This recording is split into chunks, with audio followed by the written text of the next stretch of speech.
Waalaikumsalam warahmatullahi wabarakatuh. Bagaimana kabar Bapak hari ini? Baik, insyaallah sehat. Alhamdulillah. Seperti janji kita kemarin, hari ini saya akan melakukan wawancara kepada Bapak terkait dilema etika dan kejujuran moral. Baik, insyaallah saya siap untuk memulai wawancara pada hari ini. Baik Bapak, terkait modul tugas saya dalam modul 3.1 tentang pengambilan keputusan berbasis nilai-nilai kebajikan, saya ingin bertanya kepada Bapak nih, Bapak dalam mengidentifikasi kasus-kasus yang merupakan dilema etika ataupun kejujuran moral itu seperti apa Pak? Menurut saya untuk kasus didikan etika moral ini, jika kasus itu dinyatakan satu benar dan satu itu melanggar hukum, maka kasus tersebut bisa dikatakan kasus melanggar etika atau didikan moral jika kasus permasalahan tersebut terjadi secara langsung kedua-duanya.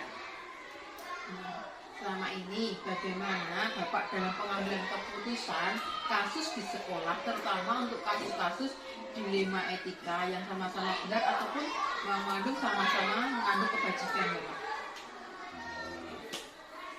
Kalau kasus ini itu pengambilan keputusan, saya tentunya yang pertama mengidentifikasi dulu masalah yang terjadi terlebih dahulu. Kemudian yang kedua, siapa-siapa saja pihak-pihak yang terlibat dalam kasus. Kemudian mengumpulkan fakta sehingga mengambil keputusan dalam menentukan kasus ini. Artinya dalam permasalahan ini sehingga pengambilan keputusan dapat kita ambil secara baik. Artinya itu dalam pengambilan keputusan kita tidak melupakan dalam pengambilan keputusan secara kekeluargaan dengan prinsip-prinsip musyawarah untuk mencapai mufakat. Oke, langkah-langkah ataupun prosedur yang Bapak lakukan selama itu apa saja Pak? Langkah-langkah yang saya ambil adalah mengetahui dulu letak permasalahan yang terjadi dan pemicunya, sehingga untuk memberikan solusi terbaik yang diambil atau diputuskan dengan baik, karena tidak artinya merugikan kedua belah pihak, baik itu pihak pertama maupun pihak yang kedua. Oke, jadi hal-hal apa saja yang selama ini Bapak anggap efektif dalam pengambilan keputusan pada kasus-kasus dilema etika Bapak? Pengambilan keputusan yang secara baik adalah pertama melakukan dialog dulu kepada pihak-pihak yang bermasalah dengan prinsip mengutamakan kekeluargaan, sehingga tidak memunculkan risiko yang terlalu besar. Artinya dengan dialog tadi kita bisa mengurangi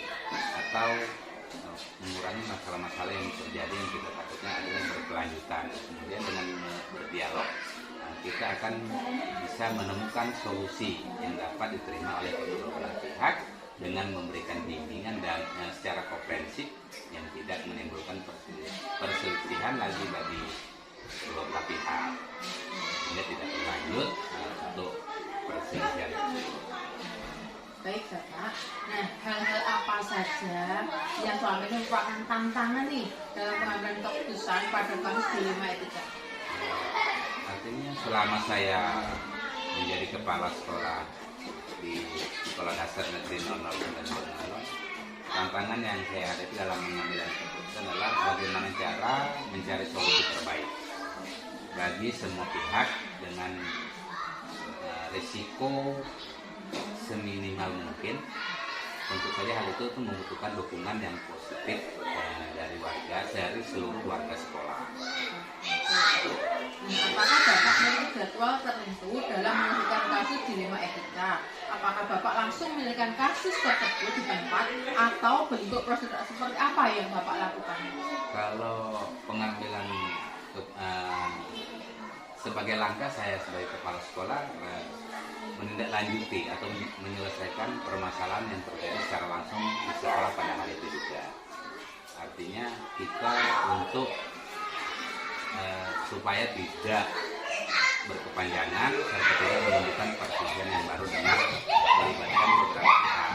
Pertama,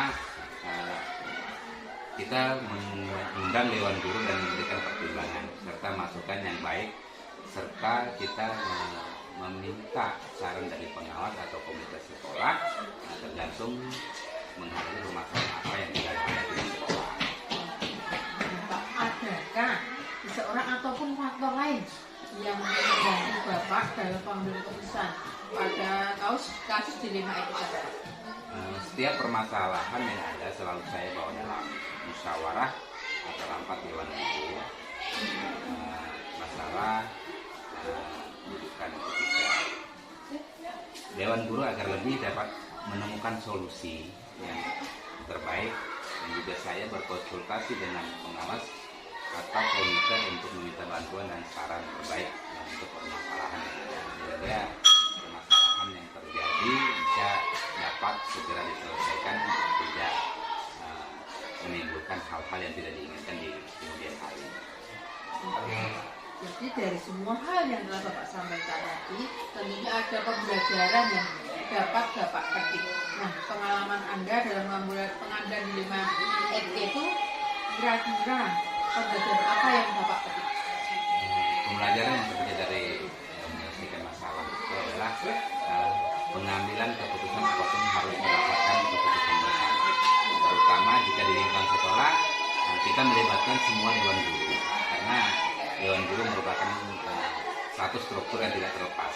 Jadi pengambilan keputusan walaupun sebagai pimpinan, Dewan Guru juga mengetahui. Jadi untuk pengambilan keputusan harus dari rapat, yaitu musyawarah mufakat, serta membiasakan diri untuk bertanggung jawab atas setiap keputusan yang telah ditentukan, karena dalam sekolah kita bukan berdiri sebagai pribadi, tapi kita merupakan satu tim untuk bisa melaksanakan program belajar.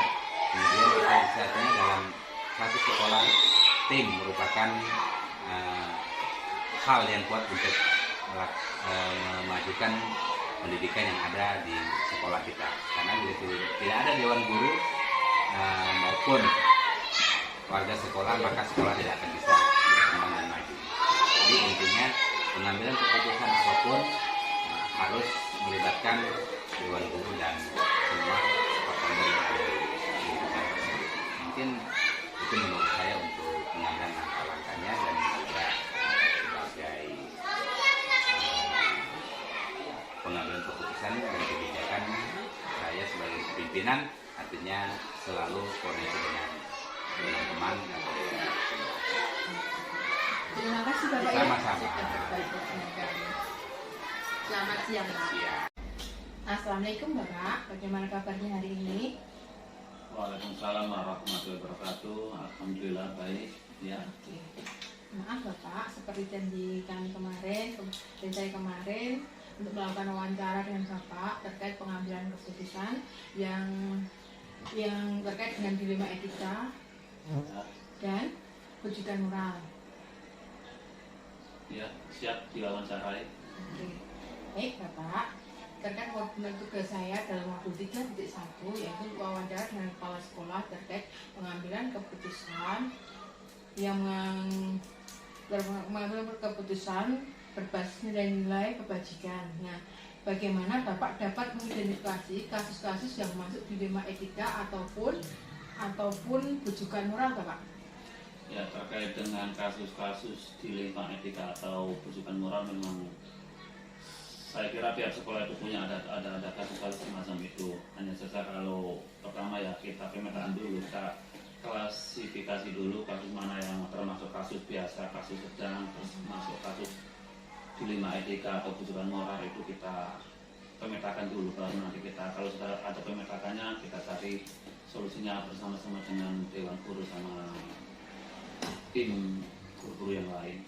Oke. Bapak, berarti selama ini bagaimana Bapak dalam pengambilan keputusan di sekolah, terutama untuk kasus-kasus yang masuk dilema etika ataupun kejutan moral, Pak?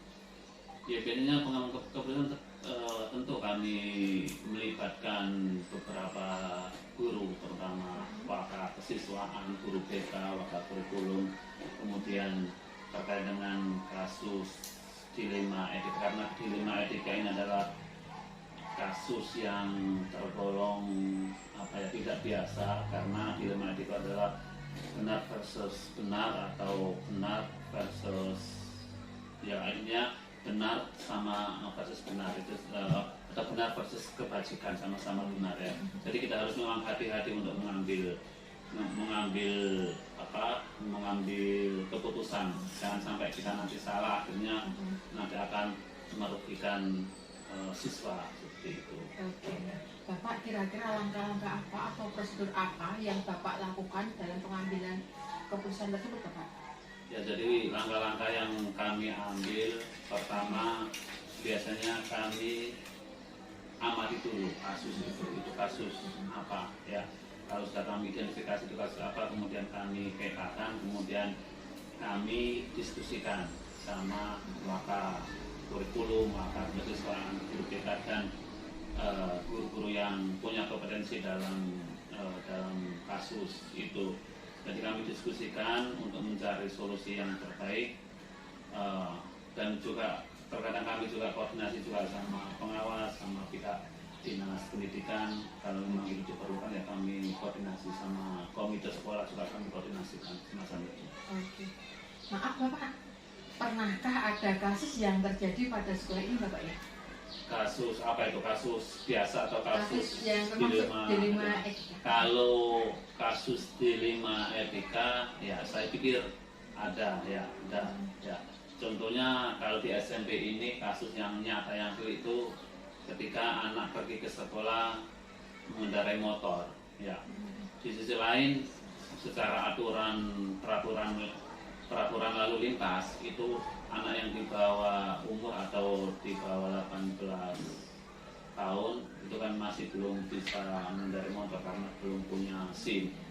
Jadi di sisi lain kalau itu kita terapkan di sekolah, anak SMP tidak pergi ke sekolah tidak boleh mengendarai motor, itu juga kasihan anak-anak, karena di lingkungan sini wilayah SMP 2 Bengawan ini belum ada angkot. Beda dengan di kota. Kalau di kota peraturan itu bisa diterapkan terkait dengan peraturan lalu lintas, anak pergi ke sekolah tidak boleh mengendarai motor, itu bisa diterapkan karena di kota ada angkot atau angkutan umum. Tapi kalau di desa seperti ini, di daerah transmigrasi tidak bisa karena tidak ada angkot. Kalau itu diterapkan, anak-anak nanti kasihan, sekolahnya nanti jauh jalan kaki, kemudian orang tua juga banyak yang kerja nggak bisa ngantar. Jadi nanti itu kalau diterapkan efeknya ya kasihan anak-anak, banyak anak yang nggak sekolah karena terlalu jauh gitu. Oke Bapak, jadi itu masuk kasus dilema etika yang ibaratnya kasusnya keadilan versus dengan rasa kasihan Bapak ya? Iya. Nah terus hal-hal apa saja yang selama ini Bapak anggap efektif dalam pengambilan keputusan pada kasus-kasus dilema etika Bapak ya? Ya, pertama terkait dengan kasus tadi anak yang pergi ke sekolah, anak SMP yang pergi sekolah mengendarai motor ya yang penting anak itu kalau mengendarai motornya lengkap, motornya tidak pakai knalpot, bising atau racing, rem spion anak-anak pakai helm, itu tetap harus wajib dipenuhi. Kemudian kami juga koordinasi sama polisi pospol terkait dengan anak-anak yang pakai motor. Jadi kami bermohon untuk bisa dimaklumi di daerah sini untuk tetap diizinkan anak-anak bisa mengendarai motor, yang penting dengan syarat lengkap, pakai helm, tertib lalu lintas dan lain sebagainya. Itu kami tetap koordinasi dengan pihak polisian dan juga kami sosialisasi terkait dengan kata tertib berlalu lintas. Kami undang dari pihak kepolisian untuk memberi sosialisasi terkait dengan tertib lalu lintas. Oke Bapak. Nah, hal-hal apa saja yang selama ini jadi tantangan Bapak dalam pengambilan keputusan yang merupakan kasus dilema etika Bapak? Ya, ada hal-hal yang tantangan, tentu setiap keputusan itu pasti ada tantangan tertentu ya. Jadi tantangan kami itu biasanya apa ya, memberi pemahaman kepada warga sekolah atau kepada orang tua terkait dengan kasus-kasus dilema etika ya, karena tidak semua nanti warga sekolah itu paham atau tahu terkait dengan keputusan yang kami ambil, kebijakan yang kami ambil, efeknya seperti apa, kemudian dampaknya seperti apa, itu kadang tidak semua tahu ya. Jadi itu yang tantangannya itu tadi, mensosialisasikan kepada warga sekolah kalau hal-hal ini termasuk dilematika dan harus diambil keputusan gitu. Nah, Bapak, apakah Bapak memiliki jadwal tertentu atau dalam menyelesaikan masalah tersebut, atau Pak bentuk prosedurnya seperti apa Bapak dalam pengambilan keputusan tersebut?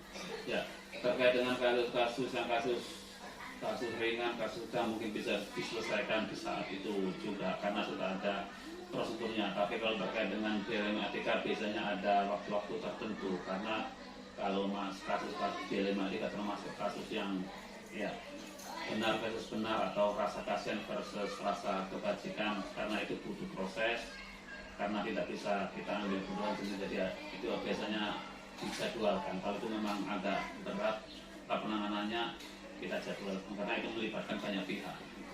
Oke, baik Bapak. Nah, adakah seseorang atau faktor lain yang membantu Bapak dalam pengambilan keputusan yang masuk kasus dilema etika itu, Pak? Ya, tentu ada seseorang atau ada, karena kami di sekolah adalah tim, jadi tentu kami libatkan kesesuaian kurikulum, ya, komite, pengawas terkait dengan hal-hal semacam itu. Jadi tim ini tetap untuk memberi masukan-masukan, nanti baru kita putuskan. Kalau sudah diskusi kita putuskan. Untuk kami tidak bisa sendiri untuk memutuskan, tapi harus melibatkan rekan-rekan kerja kami gitu. Oke Bapak. Nah, dari semua hal yang telah Bapak sampaikan tadi, tentunya ada pembelajaran yang dapat Bapak petik. Nah, kira-kira pembelajaran yang seperti apa Pak dalam kasus pengambilan keputusan dilema etika ini? Ya, oke. Intinya kalau kita kita sebagai pengambil keputusan di sekolah itu memang harus berhati-hati untuk mengambil keputusan kebijakan, karena kalau kita salah mengambil keputusan nanti akan berdampak pada masa depan anak. Jadi kita harus sangat hati-hati, kita harus memahami akar masalah dengan komprehensif, dengan holistik, dengan menyeluruh ya, agar kita tidak salah untuk mengambil keputusan, karena kalau kita salah mengambil keputusan akan berdampak pada masa depan anak didik kita gitu. Oke. Terima kasih ya Pak ya sudah meluangkan waktu untuk sama-sama. bersedia menjadi Semoga saya wawancara. sukses CGP-nya ini. Amin. Ya. Terima kasih ya Pak ya. Oke.